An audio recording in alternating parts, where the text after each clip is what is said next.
بسم اللہ الرحمن الرحیم۔ السلام علیکم ورحمۃ اللہ۔ علامہ Khadim Hussain Rizvi educational and welfare service کی جانب سے history of Islam with KH4EWS کا آج تیسرا لیکچر ہے بحمد اللہ تعالیٰ عز و جل۔ پچھلے لیکچرز میں ہم نے آپ کو جنگ یرموک کے حوالے سے ابتدائی کچھ احوال پیش کیے تھے۔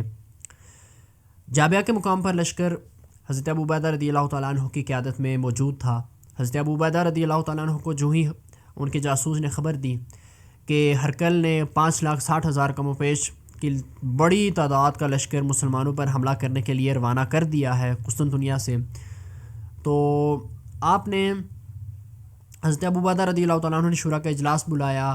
پھر حضرت خالد بن ولید رضی اللہ تعالیٰ عنہ کی رائے کو کثرت کے ساتھ تسلیم کیا گیا۔ حضرت خالد بن ولید رضی اللہ تعالیٰ عنہ کی رائے تھی کہ یرموک کے مقام پر ہمارا لشکر جا کے قیام کرے اور وہاں پر اونچے ٹیلوں پر ہم قبضہ کر لیں گے، اور جہاں وہاں پر چونکہ میدان بھی ہموار ہے اور کھلا میدان ہے تو وہاں پر ہمیں جنگ کرنے میں آسانی ہوگی، گھوڑے دوڑانے میں آسانی ہوگی، نیزہ بازی کرنے میں آسانی ہوگی، تیر اندازی کرنے میں بھی، اور وہاں پر ایک بڑا فائدہ یہ ہوگا کہ کفار جو ہرقل کا لشکر آ رہا ہے وہ ہمیں چاروں طرف سے گھیر نہیں سکے گا۔ اب ان کی رائے پر عمل کیا گیا اور جابیہ کے مقام سے لشکر حضرت ابو عبیدہ رضی اللہ تعالیٰ عنہ کے حکم سے چل پڑا۔ اب جو ہی لشکر چلنے لگا تو چونکہ لشکر کی تعداد زیادہ تھی تو 3 میل کے فاصلے پر اردن کا شہر واقع تھا، تو وہاں کے جو لوگ تھے اردن کے وہ بھی ہرقل کی ٹیم کا ہی حصہ تھے۔ جب انہیں معلوم ہوا کہ مسلمان جابیہ سے ہجرت کر رہے ہیں، آگے کی طرف چلنا شروع کر دیا تو انہوں نے سمجھا کہ شاید مسلمان ڈر گئے ہیں۔ جب انہوں نے یہ سمجھا تو انہوں نے حملے کی تیاری شروع کر دی۔ اب جب وہ مسلمانوں کا قافلہ کچھ فاصلے پر پہنچا تو آگے اردن کے جو لوگ تھے انہوں نے حملے کی نیت سے راستہ بند کر دیا۔ جب حضرت خالد بن ولید رضی اللہ تعالیٰ عنہ جو لشکر کے اولین دستے میں شامل تھے تو انہوں نے دیکھا کہ اردن والے تو حملہ کرنے کی نیت کر رہے ہیں رکھتے ہیں، تو آپ مسکرائے۔ ظاہر سی بات ہے یہ ان کا بھولا سا پن تھا اردن والوں کا کہ چند لے کے بندے تم مسلمانوں سے لڑنے کے لیے آئے ہو۔ تو حضرت خالد بن ولید رضی اللہ تعالیٰ عنہ کے ساتھ حضرت زرار بن ازور، حضرت مرقال اور رضی اللہ تعالیٰ عنہ اور دیگر جو صحابہ تھے انہوں نے ان پر حملہ کر دیا۔ حضرت خالد بن ولید رضی اللہ تعالیٰ عنہ نے حکم دیا کہ اپنی تلواریں نکال دو اور جو نیزے ہیں ان کو سیدھا کر لو، تیر اندازی کو بھی حکم دے دیا۔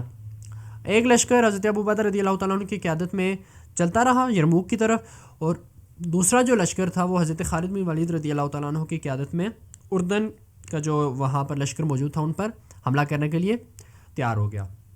جب انہوں نے حملہ کیا مسلمانوں نے ان پر تو وہ تاب نہ لا سکے تو وہ بھاگنے لگ گئے، پیٹھ دکھائی جب انہوں نے، تو حضرت خالد بن ولید رضی اللہ تعالیٰ عنہ نے جنگ سے قبل ہی بتا دیا تھا کہ یہ ہمارے حوصلوں کو بڑھانے کے لیے اور ہمیں مال غنیمت کے حصول کے لیے ایک ذریعہ بنا ہے۔ جب وہ کفار اردن کے لوگ بھاگنے لگے تو آگے ایک ایسا مقام آ گیا کہ اردن کی ایک نہر آ گئی، ساحل علاقہ آ گیا جہاں پر آگے پانی تھا، پیچھے اب مسلمانوں کی فوج بیٹھی ہے حملہ کرنے کے لیے۔ تو وہاں سے جب مسلمانوں نے ان پر حملہ کیا تو بعض انہوں نے پانی میں چھلانگ مار دی اردن کے فوجیوں نے، اور بعض جو ہیں وہ مسلمانوں کے تلوار کے نیچے آگے اور ذبح ہو گئے۔ پھر حضرت خالد بن ولید رضی اللہ تعالیٰ عنہ جو چند صحابہ کو اپنے ساتھ لے کے گئے تھے وہ ان کو لیا اور پھر واپس حضرت ابو عبیدہ رضی اللہ تعالیٰ عنہ کے لشکر میں شامل ہو گئے۔ اگلے لیکچر میں ہم انشاءاللہ تعالیٰ عز و جل جنگ یرموک کا پہلا جو دن تھا وہ آپ کے سامنے پیش کریں گے کہ پہلے دن کون سی لڑائی اور کس طرح ہوئی، اور جو کفار نے پہلے صلح کے لیے بندے بھیجے ان کا کیا معاملہ تھا۔ انشاءاللہ تعالیٰ عز و جل ملتے ہیں اگلے لیکچر میں، تب تک کے لیے اجازت چاہیے۔ السلام علیکم ورحمۃ اللہ۔